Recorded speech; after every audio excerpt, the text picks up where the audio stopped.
இந்த வீடியோவில் நம்ம எதை பற்றி பார்க்க போகிறோம்னா, புதிய ரேஷன் கார்டுக்கு எப்படி உங்கள் மொபைலை பயன்படுத்தி ஆன்லைன் மூலமாக அப்ளை செய்வது, அதற்கான ப்ரொசீஜர் என்ன என்பதை பற்றி தான் இந்த வீடியோவில் நம்ம டீட்டெயிலாக பார்க்க போகிறோம். இதற்கு பார்த்தீங்கன்னா உங்களோட மொபைல் அல்லது லேப்டாப்பில் ஏதாவது ஒரு ப்ரௌசர் ஓப்பன் பண்ணிக்கிங்க. அதில் கூகுள் சர்ச்சில் போயிட்டு டிஎன்பிடிஎஸ்ன்னு சொல்லி டைப் பண்ணுங்க. அந்த மாதிரி நீங்கள் டைப் பண்ணி வைக்க கொடுங்க. அந்த மாதிரி நீங்கள் டைப் பண்ணி வைக்க கொடுத்தீங்கன்னா ஃபஸ்ட் எழுதுனே tnpds.gov.in ஒரு வெப்சைட் ஷோ ஆகும். அந்த வெப்சைட்டை வந்து செலக்ட் பண்ணுங்கள். அந்த வெப்சைட் நீங்கள் செலக்ட் பண்ண ஒரு 5 செகண்ட்ஸ் லோட் ஆகும். லோட் ஆகி கம்ப்ளீட் ஆன பிறகு பொது விநியோக திட்ட அறிக்கைகள் சொல்லி கொடுத்துருப்பாங்க. பாட்டமில் ஸ்க்ரோல் பண்ணுங்கள். இதிலே நிறைய ஆப்ஷன் இருக்கும். இதிலே பார்த்தீங்கன்னா மின்னணு அட்டை சேவைகள் ஒரு ஆப்ஷன் இருக்கும். அதில் ஃபஸ்ட் எழுதுனே புதிய மின்னணு அட்டை விண்ணப்பிக்கன்னு ஒரு ஆப்ஷன் கொடுத்துருப்பாங்க. அந்த ஆப்ஷன் வந்து நீங்கள் செலக்ட் பண்ணுங்கள். அதை செலக்ட் பண்ணிங்கன்னா ஒரு 5 செகண்ட்ஸ் லோட் ஆகும். லோட் ஆகி கம்ப்ளீட் ஆன பிறகு நெக்ஸ்ட் பேஜில் ஃபார்ம் ஓப்பன் ஆகிடும். அப்ளிகேஷன் ஃபார்ம் நீங்கள் ஃபில் பண்ணுற மாதிரி தான் ஒவ்வொரு டீட்டெயிலாக ஃபில் பண்ணோம். First name of head of ஃபேமிலின்னு சொல்லி கேட்டிருப்பாங்க. ஃபேமிலி ஹெட்டோடைய நேம் வந்து ஃபஸ்ட் நீங்கள் இங்கிலீஷில் என்டர் பண்ணுங்கள். Next family head father name அல்லது அவங்களோட ஹஸ்பண்ட் நேம் என்டர் பண்ணுங்கள். அட்ரஸ் டீட்டெயில்ஸ் வந்து என்டர் பண்ணணும். Address line 1, address line 2, address line 3 அந்த மாதிரி உங்களுடைய ஃபுல் அட்ரஸ் என்னவோ அதை வந்து கரெக்டாக என்டர் பண்ணிவிட்டு குடும்பத் தலைவருடைய பெயர் வந்து நீங்கள் ஏற்கனவே இங்கிலீஷில் என்டர் பண்ணியிருப்பீங்க. இப்போ வந்து தமிழ் கீபோர்ட் டெவலப் பண்ணி தமிழில் என்டர் பண்ணிக்கிங்க. நெக்ஸ்ட்டு அடுத்ததாக தந்தை பெயர் அல்லது கணவர் பெயரை தமிழில் என்டர் பண்ணிக்கிங்க. அடுத்து நீங்கள் ஏற்கனவே என்டர் பண்ண முகவரி விவரங்களையும் தமிழில் என்டர் பண்ணிக்கிங்க. இதிலே தமிழில் மட்டும் சொல்லி கொடுத்துருப்பாங்க. இந்த இடத்துல வந்து ரெட் கலர் ஸ்டார் இருக்கிறதுல நீங்கள் கம்பல்சரி ஃபில் பண்ணணும். தமிழில் வந்து இந்த இடத்துல நீங்கள் என்டர் பண்ணுற மாதிரி இருக்கும்.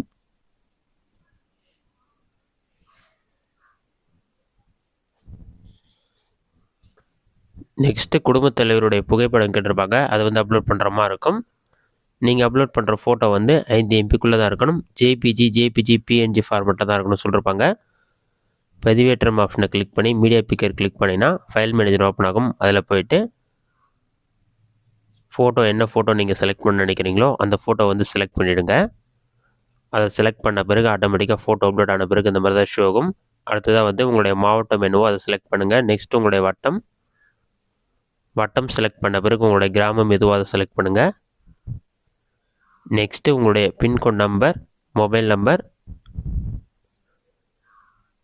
ரெட் கலர் ஸ்டாருக்கு தான் கம்பல்சரி ஃபில் பண்ணணும். இமெயில் ஐடி தேவைப்பட்டால் என்டர் பண்ணலாம், இல்லைனா என்டர் பண்ண தேவையில்லை. நெக்ஸ்ட்டு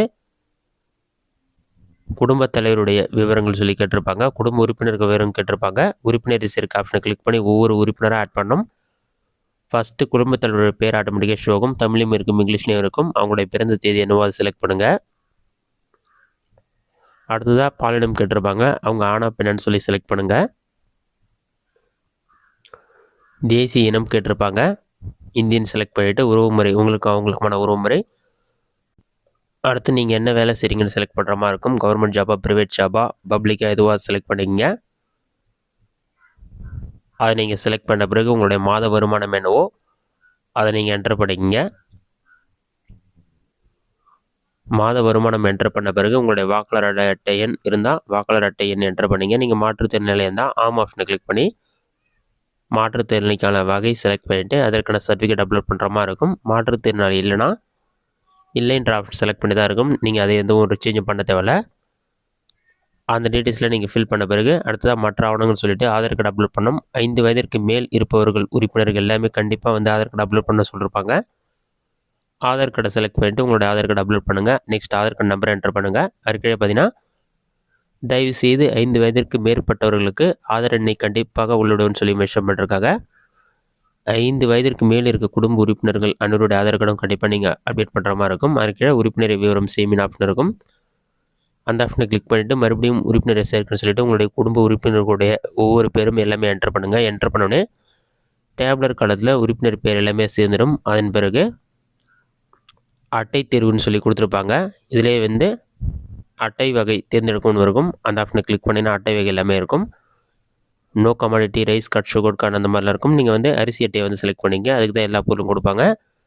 அட்ரஸ் ப்ரூஃப் ஒரு டாக்குமெண்ட் செலக்ட் பண்ணுற மாதிரி இருக்கும். ஆதார் கார்டை செலக்ட் பண்ணி ஆதார் கார்டு அப்லோட் பண்ணிக்கங்க. அதில் அட்ரஸ் கரெக்டாக இருக்குன்னு செக் பண்ணிக்கோங்க. நீங்கள் அப்லோட் பண்ணுற டாக்குமெண்ட் ஒரு MBக்குள்ளே தான் இருக்கணும். பிஎன்ஜி, ஜிஎஃப், ஜிபிஜி ஃபார்மெட்டில் தான் இருக்கணும். நெக்ஸ்ட்டு சிலிண்டர் விவரங்களும் கேட்டிருப்பாங்க. கேஸ் கனெக்ஷன் வந்து ஒரு இணைப்பு இருக்கா அல்லது 2 இணைப்பு இருக்கான்னு சொல்லி கேட்டிருப்பாங்க. ஒரு இணைப்புனா ஒன்று வந்து செலக்ட் பண்ணிவிட்டு நெக்ஸ்ட்டு என்ன கம்பெனி யூஸ் பண்ணுறீங்க, பிபிசியா, ஐஓசியா இதுவாக செலக்ட் பண்ணிங்க. அதை செலக்ட் பண்ணிவிட்டு உங்களுடைய நுகர்வோர் எண், எல்பிஜி கேஸ் சிலிண்டருக்கான கன்சியூமர் நம்பர், நிறுவனத்துடைய பெயர், எத்தனை சிலிண்டர் இருக்குது, அந்த எண்ணிக்கை 1 2 சொல்லி என்டர் பண்ணிவிட்டு டேர்ம்ஸ் அண்ட் கண்டிஷன் எல்லாமே கொடுத்துருப்பாங்க. அதெல்லாம் கிளிக் பண்ணி பதிவு செய்ய ஆப்ஷனை கிளிக் பண்ணிங்கன்னா ஒரு 5 செகண்ட்ஸ் லோட் ஆகிட்டு உங்களோட அப்ளிகேஷன் சப்மிட் ஆகிட்டு குறிப்பு எண் வரும். குறிப்பு எண் வந்து நோட் பண்ணி வச்சுங்க. அதை பயன்படுத்தி தான் அப்ளிகேஷன் ஸ்டேட்டஸ் செக் பண்ணணும். அப்ளிகேஷன் ஸ்டேட்டஸ் நீங்கள் செக் பண்ணி பார்க்கணும்னு நினச்சிங்கன்னா மறுபடியும் டிஎன்பிடிஎஸ் வெப்சைட் ஓப்பன் பண்ணிவிட்டு பாட்டமில் ஸ்க்ரோல் பண்ணுங்கள். இதிலே பார்த்தீங்கன்னா மின்னணு அட்டை விண்ணப்பத்தை நிலைன்னு ஒரு ஆப்ஷன் இருக்கும். அந்த ஆப்ஷன் வந்து கிளிக் பண்ணுங்கள். அதை நீங்கள் கிளிக் பண்ணினா ஒரு 5 செகண்ட்ஸ்லேயே லோட் ஆகிட்டு குறிப்பெண் சொல்லி கொடுத்துருப்பாங்க. அதில் நீங்கள் நோட் பண்ணி வச்சுருக்க குறிப்பெண் என்டர் பண்ணி பதிவு செய்ய ஆப்ஷனை கிளிக் பண்ணினா உங்களோட அப்ளிகேஷன் ஸ்டேட்டஸ் ஷோ ஆகும். இந்த மெத்தடை பயன்படுத்தி புதிய ரேஷன் கார்டுக்கு ஆன்லைன் மூலமாக அப்ளை பண்ணி ஸ்டேட்டஸ் செக் பண்ணிக்கலாம். இந்த வீடியோ உங்களுக்கு ஸ்டாக் பண்ணிக்கிறேன். இந்த வீடியோ பிடிச்சிருந்தா லைக் பண்ணுங்கள். வேறு டவுட் இருந்தால் கமெண்ட் பாக்ஸில் கமெண்ட் பண்ணுங்கள்.